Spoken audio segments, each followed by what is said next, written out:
Oke, luar biasa sekali ya wisdom dari Pak Loh Keng Hong. Apa yang Pak Loh Keng Hong sudah pelajari dari Warren Buffett yang bisa membuat Pak Loh Keng Hong menjadi seperti hari ini. Nah, sebelum kita masuk ke sesi tanya jawab, nanti siap-siap yang ingin bertanya, saya ingin coba summarize dari apa yang disampaikan oleh Pak Loh Keng Hong. Jadi kalau tadi ditanya semuanya ingin jadi orang kaya, ya semuanya jawab yes. Kuncinya apa tadi? Yang pertama adalah know what you buy what you know. Belilah atau investasikan uang Anda pada saham yang Anda kenal. Nah, caranya bagaimana? Pak Loh Keng Hong tadi mengingatkan kalau mau kaya harus rajin baca. Yang dibaca apa saja?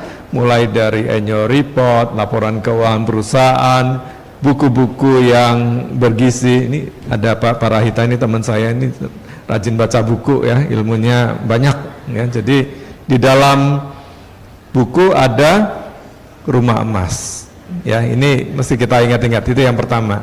Simple tapi nampaknya tidak mudah kita lakukan. Berapa jam yang Anda dedikasikan untuk membaca misalnya laporan keuangan ya, kemarin laporan keuangan keluar banyak sekali ya di Q1 itu berapa puluh atau berapa ratus laporan keuangan yang bisa Anda baca ya, kuncinya di sana. Yang kedua tentunya adalah passion ya. Kenapa? Karena tadi Pak Loh Keng Hong mengatakan bahwa perusahaan bagus pun itu dia butuh waktu ya, butuh waktu untuk menunjukkan kinerjanya. Jadi harus sabar. Sabar itu juga menekan emosi kita. Karena semakin kita tidak bisa menahan emosi, maka akan banyak penyesalan-penyesalan yang kita hadapi ya. Nah, butuh waktu. Yang terbaik adalah apa? Tidur ya. Tidur itu yang terbaik. Setelah menemukan perusahaan yang wonderful, kata Pak Loh ya, langkah berikutnya yang terbaik adalah tidur. Sebab kalau Anda tidak tidur, biasanya apa? Ya, aduh harga sahamnya turun ya. Bukannya dapat profit malah cut loss dulu, ya kan? Ini. Atau harga sahamnya naik, udah ada floating profit 10%, udah nggak tahan, takut nanti kalau profitnya hilang. Akhirnya nggak pernah sampai ke tujuan. Oke. Kemarin ada wisdom yang bagus dari Pak Loh Keng Hong. Kalau orang bilang sell on May and go away, Pak Loh bikin wisdom buy on May and go to sleep. And you will be rich. Ya tentunya harus tadi kembali bisa menemukan perusahaan yang bagus. Nah, menemukan perusahaan yang bagus biasanya orang tuh malas baca. Akhirnya apa? Dengar dari orang lain ya. Dengar dari orang lain itu nggak ada conviction ya. Ibarat orang mau menikah itu kalau kita cuma dengar dari orang lain kan nggak ada keyakinan dong ya. Nah, saham juga demikian ya, you mesti baca sendiri ya. Kalau perlu ketemu dengan direksinya. Sekarang kan banyak nih forum-forum di mana kita bisa bertanya ya, melihat direksinya seperti apa ya. Kemudian juga disinggung wonderful company tadi, carilah perusahaan yang wonderful, bukan yang fair company. Dan ketika kesempatan itu datang, jangan ragu-ragu ya, jangan cicil-cicil karena biasanya harga sahamnya udah naik. Contoh nih, kemarin ada satu saham bank yang dulunya harganya nggak kemana-mana lah ya, namanya Bank NISP ya, semua orang tahu, sekarang Pak Loh punya ya. Dulu saham itu 600, 700, balik 600, nggak terlalu liquid ya. Nah, tapi PBV-nya rendah sekali, di bawah 0,5 kali, banknya bagus ya, kinerjanya semakin baik. Nah, kalau misalnya kita belinya itu katakanlah cicil-cicil begitu, ya sekarang harganya udah di atas 1000 ya. Jadi Anda mungkin beli tapi harganya menjadi tidak maksimal, maksudnya tidak terlalu rendah karena udah keburu naik. Kalau orang mengatakan saham itu, investasi saham itu high gain high risk ya, kalau Pak Loh lain lagi, dia berani mengatakan saham itu high gain low risk. Nah, jadi di sini ada manajemen risikonya. Manajemen risikonya balik lagi ke yang nomor 1 tadi, know what you buy by what you know tadi, dan membeli pada saat yang tepat ya, ketika harganya terdiskon banyak. Saya masih ingat kata-kata Pak Loh saya banyak terbantukan oleh margin of safety, ya, MOS-nya besar. Nah, ketika misalnya saham yang saya beli itu tidak sesuai dengan harapan saya pun, saya tidak rugi, bahkan masih untung. Ya, waktu itu mungkin contoh seperti saham MBSS ya mungkin ya, Pak Lo beli memang dengan margin of safety yang besar sekali, ya, sehingga ketika Pak Lo jual pun masih mendapatkan keuntungan yang cukup bagus. Kemudian juga diversifikasi itu hanya untuk orang yang tidak tahu. Jadi kalau Anda mengetahui perusahaan tersebut, sebenarnya kita tidak perlu melakukan diversifikasi, ya, karena kata Warren Buffett tadi, risiko itu datang dari ketidaktahuan kita, ya. Nah, sedangkan diversifikasi orang sering salah artikan bahwa ya sudahlah, karena kita mau manajemen risiko, ya kita cap-cip aja beli saham dengan jumlah yang cukup banyak. Ya, sebenarnya intinya bukan itu. Intinya kembali ke tadi, belilah saham yang betul-betul Anda kenal. Oke, mungkin itu saja yang bisa saya sampaikan, mensummarize. Sebenarnya ini adalah filosofi dari Pak Loh Keng Hong. Ada seorang teman yang sekarang lagi ambil S3 ya di satu perguruan tinggi negeri. Dia mengambil topiknya menarik, yaitu tentang filosofi investasi Loh Keng Hong. Oh, ini S3 loh. Pendekatannya dia dengan, kalau kita bilang itu pendekatan kualitatif gitu ya. Nanti dia metodologi penelitiannya. Dia sempat interview saya juga, ya, Pak Loh Keng Hong seperti apa filosofinya. Ya, Pak Loh Keng Hong filosofinya sederhana tadi, ya, belilah saham yang Anda kenal, ya. Setelah beli apa? Sabar, ya, sabar, tinggal tidur, tunggu sampai pasar itu mengapresiasi saham tersebut. Saham yang dibeli juga saham yang wonderful, dibelinya pada saat harga yang terdiskon banyak, ya, jadi margin of safety-nya itu besar, ya, very simple. Tapi ternyata tidak mudah juga untuk dilakukan. Baik, itu adalah summary dari saya. Sekarang kita masuk ke sesi Q&A yang mungkin Anda sudah tunggu-tunggu. Ya, kita buka termin pertama, 3 penanya, silakan angkat tangan. Oh, banyak sekali ya. Kita harus memilih. Ini dari tengah dulu yang ya 3 tapi nanti satu persatu gitu ya. Ya, yang sebelahnya baju merah, siapa namanya? Ya, silakan diberi mic oleh panitia. Sebutkan nama ya, nama dan pertanyaannya satu aja ya, biar yang lain dapat kesempatan. Ya, tidak ada 1A, 1B, 1C, satu aja. Ya, sebut nama dan pertanyaan, silakan. Ya, selamat sore Pak Lukas dan Pak Loh Keng Hong. Nama saya Stefan. Saya member Hungry Stock, muridnya Pak Lukas juga.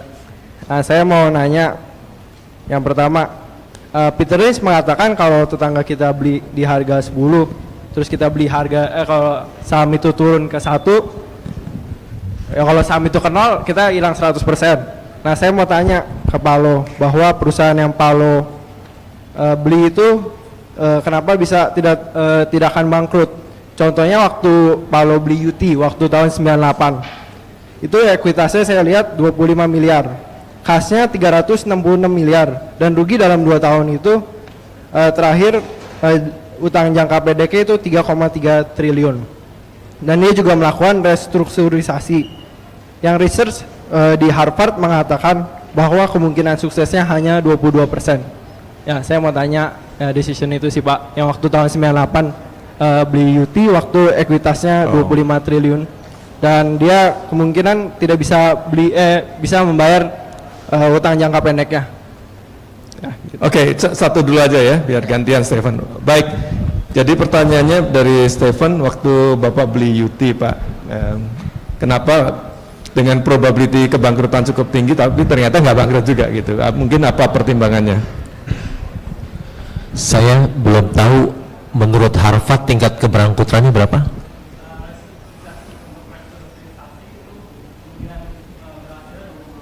Kemungkinan berhasilnya 22%. Oke. Dari Harvard. Ternyata hasil risetnya itu keliru. United Tractor jadi wonderful company ya. Untungnya sampai bertriliun-triliun, puluhan triliun ya, United Tractor.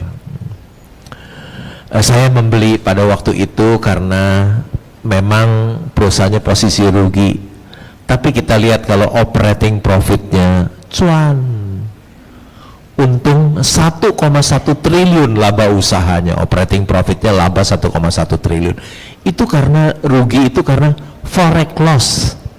Karena rugi forex kan, dolar waktu tahun 98 kan sempat 14.000 ya, jadi dia rugi forex. Tapi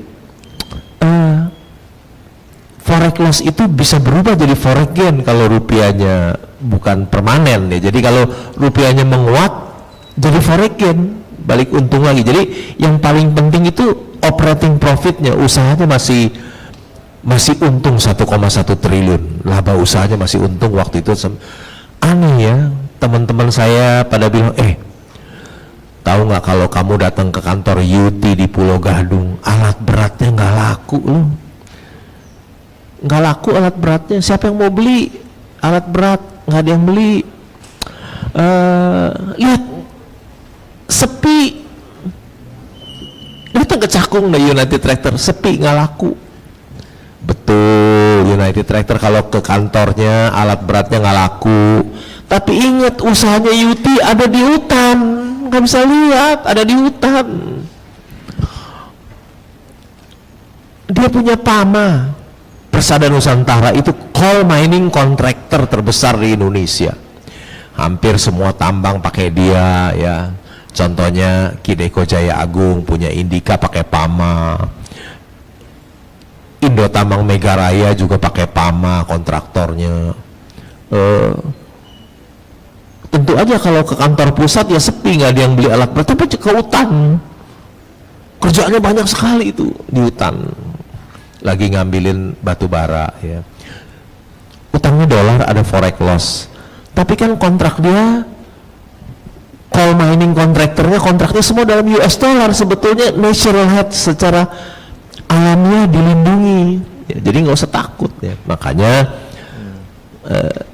saya berani seluruh uang saya 100% di satu counter itu, karena harga saham 250, laba usaha per saham 7.800, mana ada lagi itu. Itu seperti berlian yang dijual harga kerikil ya.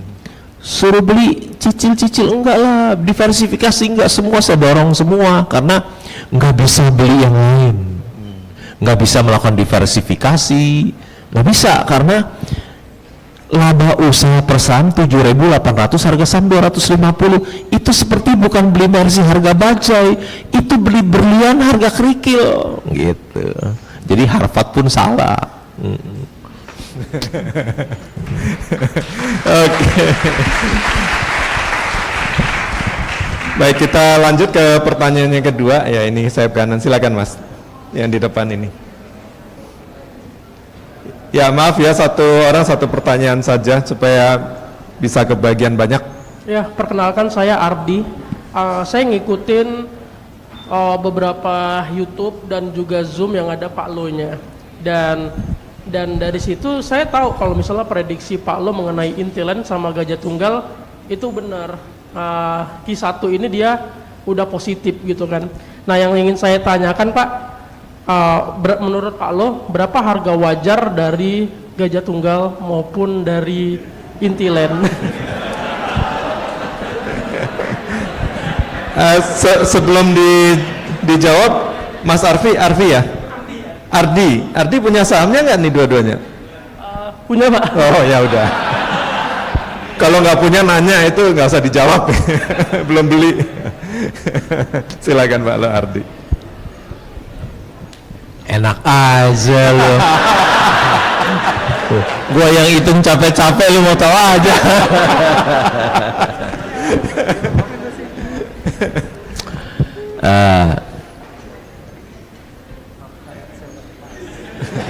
Harga wajarnya berapa ya? Saya udah hitung semuanya. Intiland itu punya 61 proyek ya. Salah satunya di TBC Matupang. Namanya South Quarter, keren ya, South Quarter. Ya. Satu gedung perkantoran Intiland punya tuh South Quarter. Terus ada 61 proyek. Yang kedua ada 57 Promenades. Itu di belakangnya Plaza Indonesia. Belakangnya Plaza ini ada 57 Promenades, itu juga proyek juga. Jadi kalau lihat di Pantai Mutiara yang melakukan reklamasi pertama itu juga Intiland ya. Intiland itu sudah jadi developer 50 tahun lebih. Kalau ada rumahnya yang di Angke itu bagus, Angke, di situ ada namanya Taman Harapan Indah, perumahan yang sudah 40 tahun, itu developernya Intiland.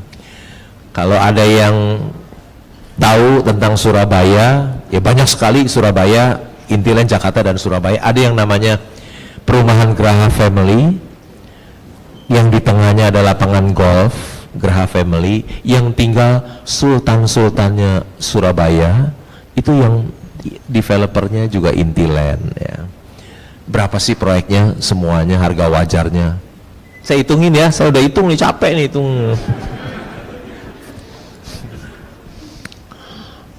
Dari 61 proyek itu saya udah hitung, totalnya kurang lebih 20 triliun ya, 20 triliun. Utangnya kira-kira 4,5 triliun, di kas ada 1,5 triliun, jadi utangnya kira-kira 3 triliun netnya ya, 3 triliun. Jadi masih ada 17 triliun kan, asetnya, propertinya 17 triliun, potong utang 3 triliun, masih ada 17 triliun. 17 triliun itu jumlah sahamnya ada 10 miliar lembar. Jadi kalau 17 triliun dibagi dengan 10 miliar lembar, artinya per saham itu 1.700. Kalau kita beli 170, arti saham itu terdiskon 90%. Itu harga wajarnya. Mau beli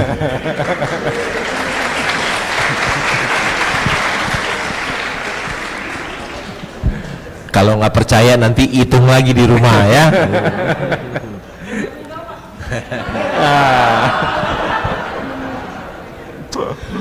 Gajah Tunggal itu pabrik ban terbesar di Asia Tenggara ya. Penjualannya tahun ini mungkin bisa 18 triliun, gede loh. 18 triliun. Kalau kita lihat nilai buku per sahamnya kan 2000 ya. Nilai bukunya per saham 2000 per saham.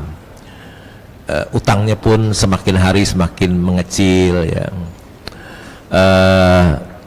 Kalau kita lihat mundur mungkin 10 tahun yang lalu harga sahamnya pernah 3.000 loh. Harga sahamnya pernah 3.000 ya. Siapa tahu kinerjanya semakin hari semakin baik ya. Siapa tahu dia bisa kembali ke harga itu lagi ya. Kira-kira demikian. Oke, Mas Ardi cukup ya. Jadi besok nggak jadi profit taking ya. Oke, pertanyaan berikutnya dari sayap kiri. Silakan kalau ada yang mau bertanya. Oh, nggak ada sama sekali yang sayap ini. Oke, balik lagi ke tengah ya. Pak Rahita boleh tanya ya, Pak. Silakan ya. Khusus buat Pak Rahita. Terima kasih Pak Lo, Pak Lukas untuk kesempatannya. Saya bisa dibilang mungkin banyak belajar dari Pak Lo ya. Saya dulu sempat dengar Pak Lo pertama dari tahun 2004 itu. Pertama kali masuk media. Itu yang inspire saya untuk investasi saham terus terang. Meskipun modalnya dikit banget sih waktu itu ya. Cuman gini Pak Lo, kalau saya perhatikan sampai sekarang cuma wonder aja itu. Kenapa ya? Kan sekarang udah ada 800 saham di bursa ya. Tapi Pak Lo cenderung untuk saya lihat perusahaan yang lama. Saya kira ya saya ngerti itu masalah track record juga ya. Kira-kira berapa lama yang dibutuhkan Pak Lo untuk track record itu Pak? Karena saya jarang lihat Pak Lo, jarang ya saya bilang untuk beli saham yang IPO-nya baru-baru ini aja. Gitu Pak. Kebanyakan yang IPO udah tahun 90-an. Gitu ya kira-kira ya itu ya 2000-an pun mungkin jarang, ada beberapa tapi jarang. Gitu Pak mungkin Pak. Ya. Terima kasih Pak pertanyaannya. Saya udah 30 tahun kali nggak beli saham IPO Pak ya. Kenapa saya nggak beli saham yang baru-baru, belinya yang lama-lama gitu ya? Karena yang lama-lama jumlah sahamnya sedikit Pak. Cuma sedikit. Yang sekarang kan go public jumlah sahamnya puluhan miliar lembar, puluhan. Kalau kita lihat Gajah Tunggal jumlah sahamnya kan cuma 3 miliar lebih, 3,5 miliar lembar, sedikit-sedikit. Makin jumlah sahamnya makin sedikit, makin bernilai itu perusahaannya. Makin kalau jumlah sahamnya banyak kan nggak bernilai. Dibilang yang lama-lama memang banyak, tapi yang baru juga ada. Misalnya saya beli ABM Investama, kan itu kan belum lama go public tuh. Saya pemegang saham terdaftar nomor 2 di sana, ABM Investama. Perusahaan itu juga cukup bagus, saya lihat. Saya pemegang saham terbesar nomor 2 di ABM Investama. Labanya first quarter ini lebih besar dari Bukit Asam, lebih besar dari Indika Energy, lebih besar dari Unilever, lebih besar dari Inco. Wah, hebat ya. Semoga jadi wonderful company. Jadi memang saya lebih banyak, Bapak perhatiin saya main saham-saham jadul ya, Intiland, Gajah Tunggal begitu, karena jumlah saham sedikit, tapi nggak tertutup kemungkinan juga saya kan berinvestasi di saham-saham yang baru seperti ABN Investama, Indika Energy, juga saham-saham jadul seperti dulu beli Indakiat begitu ya. Karena jumlah sahamnya sedikit Pak. Kalau saham sekarang jumlah sahamnya berpuluh-puluh miliar lembar. Jadi valuasinya tetap saham zaman dulu itu lebih murah Pak. Begitu Pak. Oke, kita jadi mengenal istilah baru nih, ada saham jadul dan ada saham kekinian nih. Pak Lo ini selera tidak hanya saham ya, selera makannya juga banyak yang jadul-jadul. Oke, saya balik, nah ini ke tengah ya. Silakan Mbak. Ya, yang depan, ya silakan. Akhirnya ada wanita juga yang bertanya. Silakan. Oke, selamat sore Pak Lo Keng Hong. Ya, selamat Terima sore. kasih, Namanya atas siapa, kesempatannya. Mbak? Nama saya Adia. Saya Adia. ingin bertanya Pak mengenai analisis fundamental. Kan Bapak menggunakan analisis fundamental ya setahu saya. Jadi analisis fundamental ada banyak Pak. Apa yang menjadi alat ukur yang Pak Lo Keng Hong gunakan untuk perusahaan dengan low risk high gain seperti yang tadi Bapak telah ucapkan? Terima kasih banyak Bapak. Oke. Analisa fundamental katanya banyak ya. Ada yang namanya discounted cash flow ya. Ada yang namanya EV EBITDA. Itu saya nggak pakai semuanya. Saya cuma pakai yang paling sederhana aja, yang paling gampang, paling mudah dan paling sederhana, yaitu price earning ratio sama price to book ya. Kalau saya lihat saham-saham itu murah, misalnya price to book 0,3, nah saya mulai pelajari. Kan lihat Gajah Tunggal, lihat Intiland, kan rata-rata price to book 0,3 tuh sahamnya terdiskon. Terus juga seperti saham yang kedua price earning ratio. Coba lihat saham ABM Investama saya pemegang saham terbesar nomor 2 di ABM Investama. Price earning ratio-nya berapa? 1,5 kali, kecil, PI kecil, price to book rendah, itu aja sederhana. Tadi makanya saya bilang lulusan SD saja bisa untuk menjadi investor saham yang berhasil, karena pendekatannya hanya sederhana, price earning ratio, price to book ya.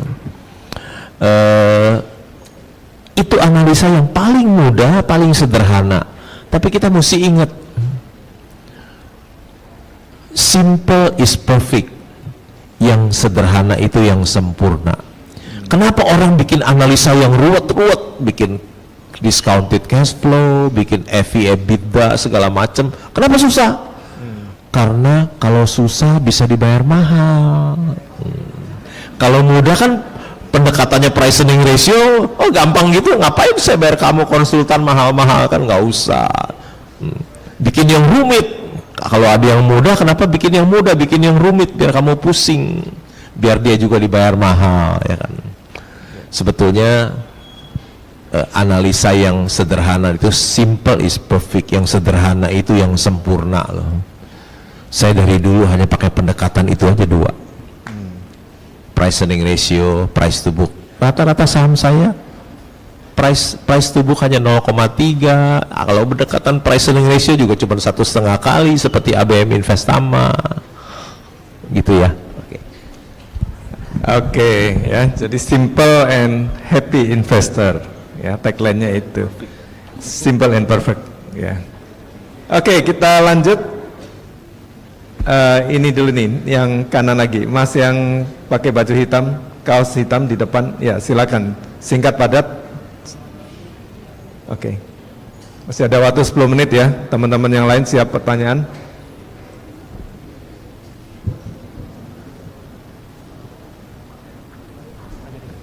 Oke, selamat sore Pak Lo. Sebelumnya perkenalkan, nama saya Kevin. Nah, jadi di sini saya punya pertanyaan. Tadi kan Pak Lo sempat menyebutkan kalau mengutamakan tidak melakukan diversifikasi. Nah, sementara barusan saya kayak googling gitu kan. Nah, untuk portofolio dari Pak Lo sendiri ada punya Gajah Tunggal, punya Intiland, terus ada BMTR dan beberapa saham lainnya itu kan termasuk diversifikasi. Nah, untuk pertanyaan saya kira-kira kenapa gitu Pak Lo melakukan itu? Sementara tadi kan menyarankan untuk tidak melakukan diversifikasi. Terima kasih Pak Lo. Kenapa sekarang sahamnya banyak diversifikasi? Sebetul maunya sih nggak diversifikasi. Masalahnya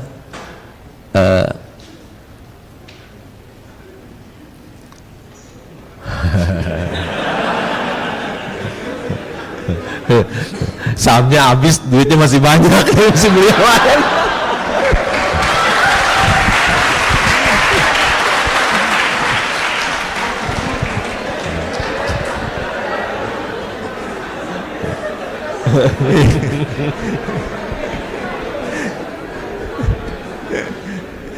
Kalau mau bilang tambah banyak duitnya nggak enak. Jadi sahamnya banyak ya. Misalnya gini, nama saya tercantum di annual report Bank CIMB nomor 20 karena punya 12 juta saham. Itu terjadinya gini, saya tuh beli di harga 1.000, beli dapat 12 juta saham lebih. Terus harga sahamnya naik 1.200, saya injak rem dulu deh, jangan beli gitu ya. Siapa tahu aja turun lagi 1.000, saya beli. Ternyata dia nggak turun, dia malah 1.400 sekarang. Jadi ketinggalan di situ. Bukan karena saya diversifikasi, bukan, karena mau beli lagi dia naik. Jadi ya udahlah, saya nggak kejar gitu. Jadi dia stay di situ, hanya punya 12 juta saham. Ya, misalnya juga di OCBC Bank, ya saya kebetulan di situ dapat 10 kali lipat ya, beli volumenya ada banyak. Kan di CIMB kan volumenya sedikit, dapat 10 kali lipat, ada 120 juta saham. Saya beli antara 630 sampai 700 ya saya beli. Terus dia naik 800, 900, saya nggak kejar dah, udah saya diem. Terus naik, sekarang 1.000 lagi. Jadi ketinggalan di situ 120 juta saham itu karena begitu. Ya. Karena saya mau habisin uang saya, nggak habis gitu. Jadi barangnya harus naik.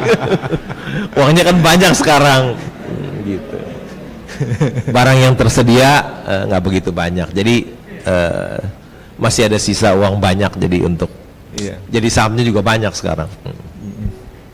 Ya, jadi kadang-kadang kalau Paulo bilang beli saham seupil gitu ya, itu berarti jumlahnya miliatan, tapi itu seupil gajah.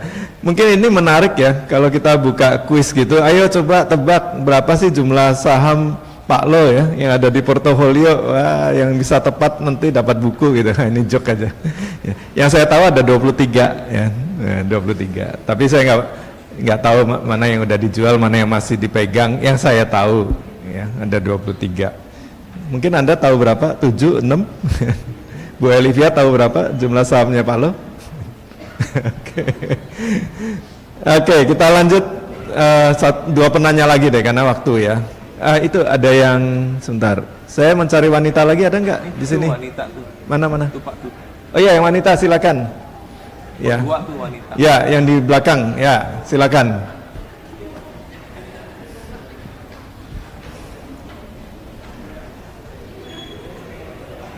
Sebelumnya saya mau ngucapin terima kasih kesempatannya karena saya udah ditunjuk buat bertanya. Sebenarnya tadi udah ngangkat tangan cuma nggak kepilih-kepilih, jadi dibantuin sama teman-teman. Saya agak deg-degan sih Pak sebenarnya. Jadi kan dari tadi kan Pak Lo ngebahas tentang bahwa kita tuh sepertinya harus strict banget ya sama baca annual report gitu kan, harus bertumpunya ke sana.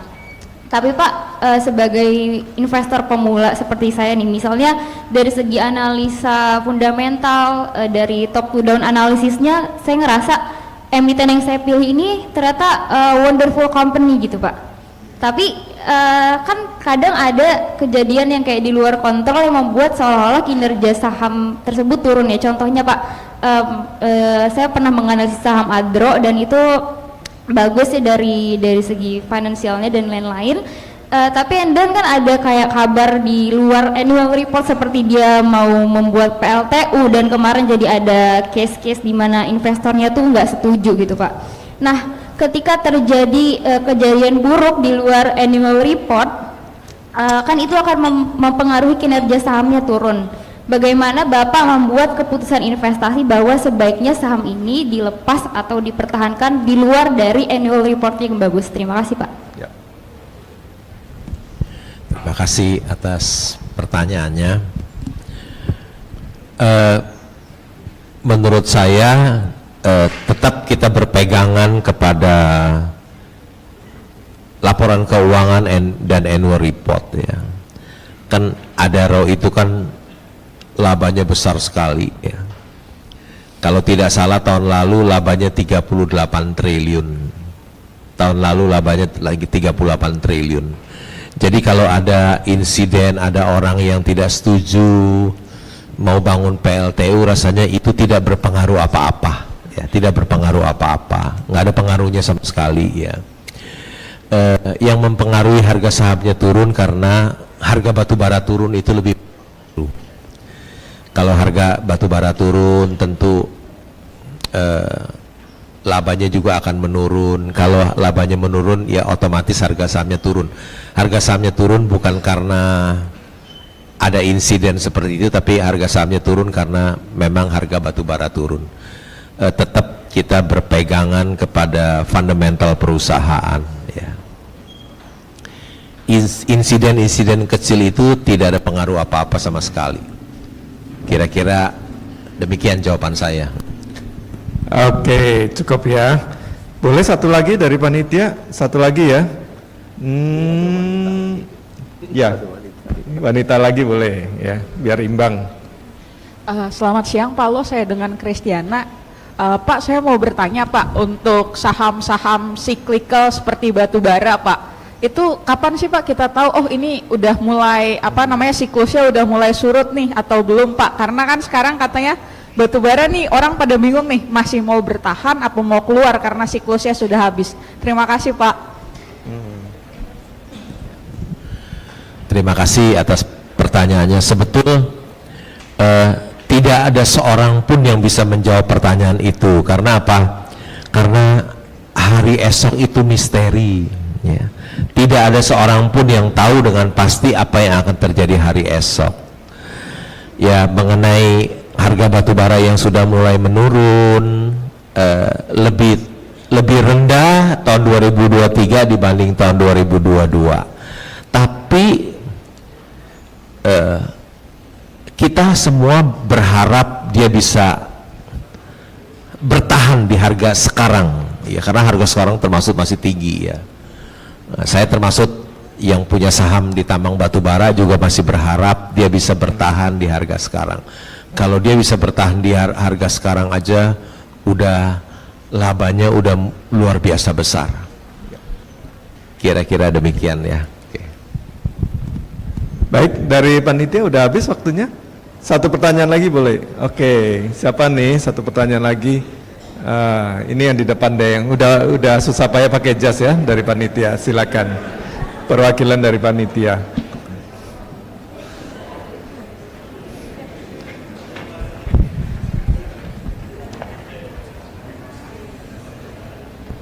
Oke, selamat siang Pak Lo. Kenalin saya Adrian, mungkin Pak Lo udah kenal. Iya. Saya ingin bertanya Pak Lo terkait dengan saham BMTR. Saya udah ngikutin juga lama.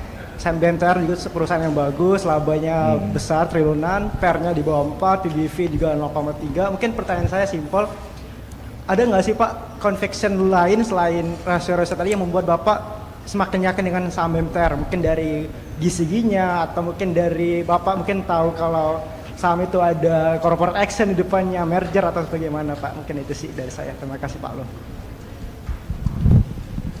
Terima kasih atas pertanyaannya. Tadi sudah disebutin, katanya mau merger katanya. Semoga jadi itu.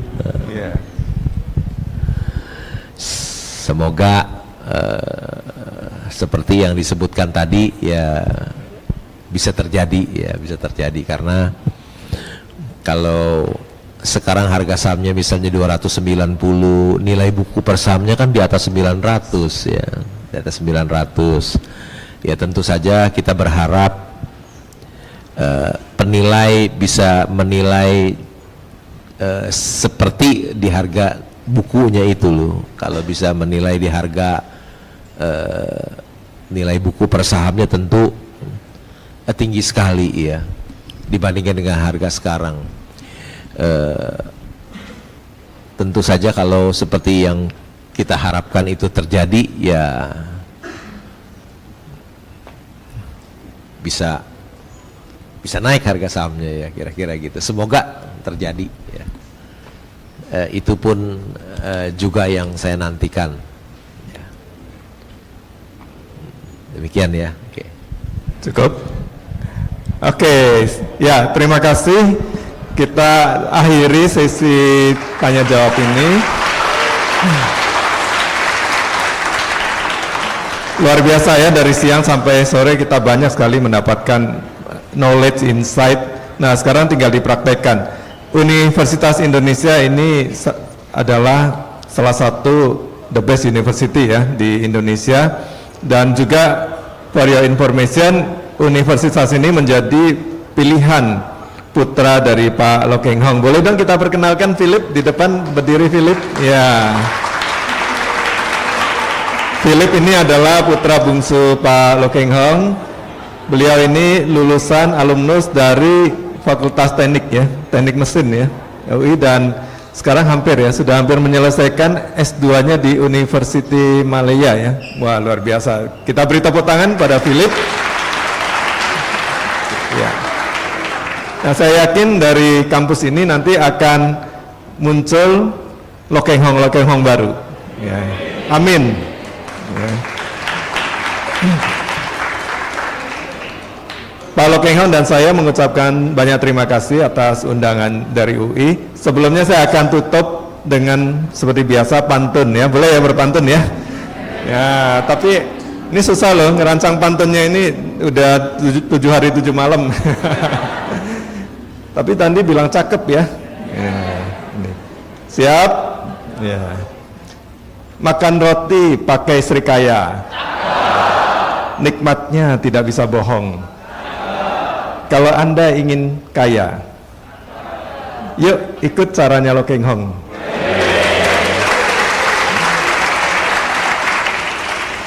Satu lagi, ikan hiu makan cumi. I love you, FEBUI. Terima kasih.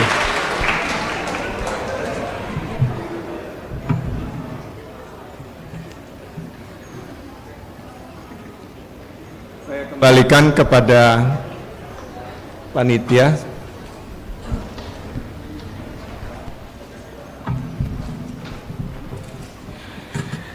Terima kasih banyak untuk Bapak Lo Keng Hong.